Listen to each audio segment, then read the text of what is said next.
有多变，小情歌都美得我们甜，咖啡是加菲的甜甜圈，咖啡和快乐换你选。 မင်္ဂလာပါရှင်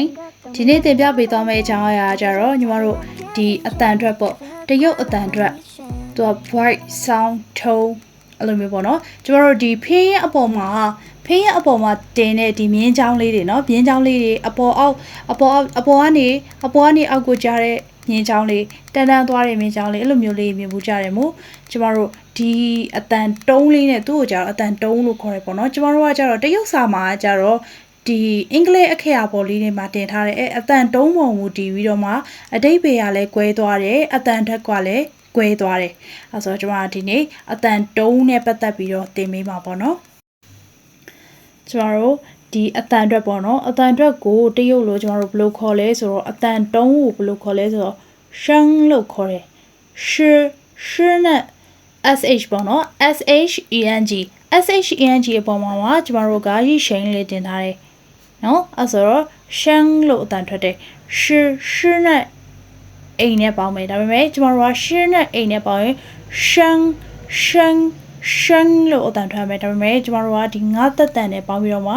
ရှန်းလို့လည်းမဟုတ်ဘူးရှိန်လို့လည်းမဟုတ်ဘူးကျမတို့ကဒီငါးသက်တန်လေးနဲ့ပေါင်းပြီးတော့မှရှအဲ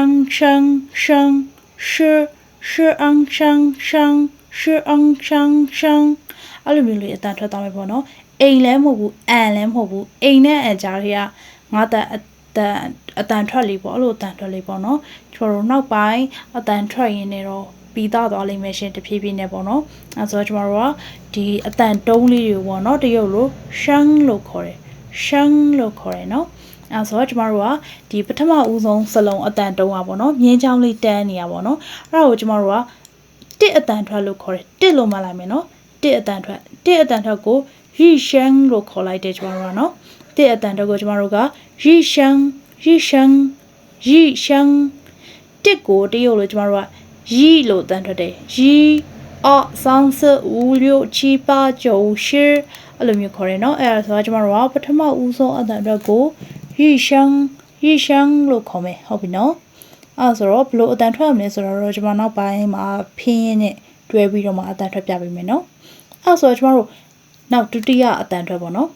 ဒုတိယအတန်ထွက်ကကျမတို့ကအောက်ကနေအပေါ်တက်မှာအောက်ကနေပြီးတော့မှအပေါ်တက်မဲ့အတန်ထွက်အဲ့ဒါကိုအရှန်းလို့ခေါ်မယ်အရှန်းလို့ခေါ်မယ်နော်အဲ့ဆိုပထမအတန်ထွက်ကိုရီရှန်းဒုတိယအတန်ထွက်ကိုအရှန်းလို့အတန်ထွက်မယ်တတိယအတန်ထွက်ကကျတော့သူကအပေါ်ကနေအောက်ကိုဆင်းမယ်အောက်ကိုဆင်းပြီးတော့မှအောက်ကနေပြီးတော့မှအပေါ်ပြန်တက်သွားမယ်တတိယအတန်ထွက်ဆန်းရှန်းပေါ့နော်ဆန်းရှန်းကကြတော့ကျမတို့အပေါ်ကနေအောက်ကိုဆင်းမယ်အောက်ကနေပြီးတော့မှအပေါ်ပြန်တက်သွားမယ်သူ့ရဲ့အတန်တုံးလေးကကြတော့เนาะအဲကြတော့ဆန်းရှန်းအစောရီရှန်းအရှန်းဆန်းရှန်းအဲဆိုတော့နောက်ထပ်၄တန်မြောက်ကိုကြတော့၄တန်မြောက်ကကြဘယ်လိုလဲဆိုတော့ကျမတို့အပေါ်ကနေအောက်ကိုဆင်းချသွားမယ်အပေါ်ကနေအောက်ကိုဆင်းမယ်စစ်ရှန်းပေါ့နော်အဲဆိုတော့ရီရှန်းအရှန်းစစ်ရှန်းရီရှန်းအရှန်းဆန် sorry ရီရှန်းအရှန်းဆန်ရှန်းစစ်ရှန်းပေါ့နော်အဲဆိုအတန်တုံးကိုဘယ်လိုထွက်ရမလဲဆိုတာကျွန်မပြပြပေးမယ်အဲဆိုကျွန်မတို့ကဥပမာပေါ့နော်မောနဲ့အာနဲ့ပေါင်းပြီးမောအာမာအဲဆိုပထမအတန်ထွက်ကကြတော့သူကကျတော့အတန်တဒန်းနဲ့ပဲထွက်မယ်ကျွန်တော်တို့အတန်ကကြတော့အတန်းလိုက်ပြီးထွက်မယ်နှိမ့်လည်းမနှိမ့်သွားဘူးတက်လည်းမတော့သွားဘူးတဒန်းနဲ့ပဲအတန်ထွက်မယ်နော်တရုတ်အတန်ထွက်မှာကြတော့အတန်တုံးလွဲသွားတာနဲ့အတိတ်ပဲကလည်းလွဲသွားတတ်တယ်နော်အဲ့ဆိုကျမတို့ကမော်နဲ့အာနဲ့ပေါင်းမယ်မော်အာမာဆိုတော့ပထမအတန်ထွက်ရီရှန်နဲ့ဆိုရင်မော်အာမာအတန်ကြလည်းမကြသွားရဘူးတက်လည်းမတက်သွားရဘူးသူ့အတန်တဒန်းနဲ့ပဲထွက်နေရမယ်ရီရှန်နော်အဲ့ဆိုမော်အာမာဒါဆိုရင်ရီရှန်နဲ့သုံးတဲ့အတန်ထွက်ဟုတ်ပြီနော်အဲ့ပဲဒုတိယအတန်ထွက်ကိုကြတော့ကျမတို့ဘယ်လိုထွက်မလဲမော်အာမာရမော်အာမာဒုတိယအတန်ထွက်ရီရှန်မှာကြတော့ကျမတို့ကကြတော့တစ်ခါတည်းအတန်ကိုထွက်လိုက်မယ် နော်ဘလို့ကွဲသွားလဲဆိုတော့ကျွန်မပြပြမယ်ဒါကြတော့ပထမအတန်ထွက်ရီရှင်းမှာကြတော့မောအာမာမာကျမတို့ဘယ်လိုပြောမလဲကျမတို့ဒီသူငယ်တန်းပေါ့နော်ဗမာစာသူငယ်တန်းပါဆိုရင်ကကြီးရေချာကာကကြီးရေချာကာဝိဆနှလုံးပေါက်ကာဆိုပြီးတော့မှကကြီးရေချာကာဝိဆနှလုံးပေါက်ကာဆိုပြီးတော့မှအတန်ထွက်လိုက်ရတတန်ကကြီးရေချာကာဆိုပြီးတော့ယူရတဲ့ပြီးကြမှာဝိဆနှလုံးပေါက်ကာဆိုပြီးတော့မှအတန်ထွက်တာမလားဒီမှာကျတော့လေအဲ့လိုပဲဒီရှမ်းမှာကျတော့ကျမတို့ကမောအာမာမာ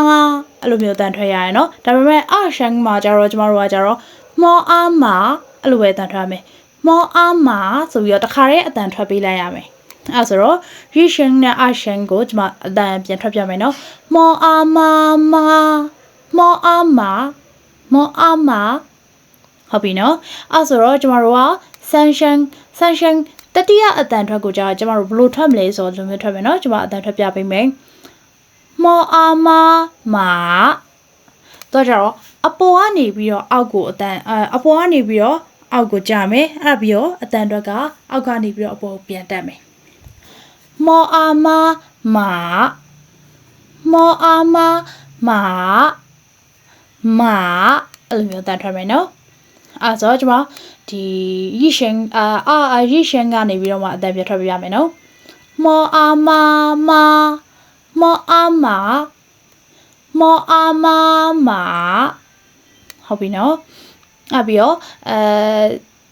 စစ်ရှန်ပေါ့နော်စစ်ရှန်၄တန်မြောက်ပေါ့၄တန်မြောက်ကကြတော့သူကကြတော့ရှင်နေအပေါ်ကနေအောက်ကိုတခါတည်းကြားလိုက်အတန်ကိုစောင့်ပြီးတော့မှဆိုရတဲ့အတန်ပေါ့နော်မောအာမာမမောအာမာမအဲ့လိုမျိုးအတန်ကိုစောင့်ပြီးတော့မှအတန်ထွက်မယ်နော်အဲ့ဒါကျွန်မအတန်၄တန်လုံးထွက်ပြမယ်နော်မောအာမာမာမောအာမာမောအာမာမာမောအာမာမအဲ့လိုမျိုးတတ်ထားမယ်နော်မောအာမာမာမောအာမာမောအာမာမာမောအာမာမအဲ့ဆိုရင်အတန်ထွက်တတ်မယ်လို့ထင်ပါတယ်နော်ဒီညီမဒီအတန်တုံးထွက်ပြတဲ့ထဲမှာပေါ့နော်နားမလဲတာရှိရင်အဲ့လိုမရှင်းတာရှိရင်ညီမရဲ့ message ပေါက်မှာပေါ့နော်လာပြီးတော့မေးလို့ရပါတယ်ရှင်နားမလဲတာလေးရှင်เนาะညီမတခြားလေးပြန်ပြီးတော့ပြပြပေးပါမယ်ရှင်ဒီအတန်တက်လေးတွေကပေါ့နော်ဒီစစထွက်ခြင်းကတော့ခက်နေလိမ့်မယ်ရှင်ဒါပေမဲ့နောက်ပိုင်းကျရင်သင်မများပြီးတော့စကလုံးတွေကိုလေ့ကျင့်မများတယ်သင်မများသွားရင်တော့ဒီအတန်ထွက်လေးတွေကထွက်ရတာလွယ်သွားမယ်ရှင်အားလုံးကျေးဇူးတင်ပါတယ်ရှင်